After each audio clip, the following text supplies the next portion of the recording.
প্রেম যদি সত্য হয় তবে দেরি হোক, কিন্তু ঈশ্বর একদিন না একদিন সেই প্রেমের উত্তর অবশ্যই দেন। বৃন্দাবনে এক অপূর্ব সুন্দর ময়ূর বাস করত। সে ছিল শ্রীকৃষ্ণের পরম ভক্ত।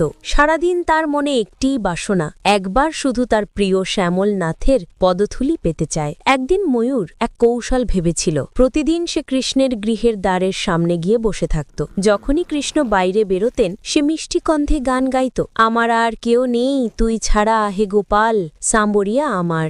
দিন যায়, সপ্তাহ যায়, মাস পেরিয়ে গেল, এমনকি 1 বছরও কেটে গেল, কিন্তু কৃষ্ণ একবারও তাকালেন না সেই ভক্ত ময়ূরের দিকে। একদিন ক্লান্ত হয়ে ময়ূরের চোখ বেয়ে অশ্রু গড়িয়ে পড়ল। ঠিক তখনই এক চঞ্চল ময়না পাখি সেখানে দিয়ে যাচ্ছিল।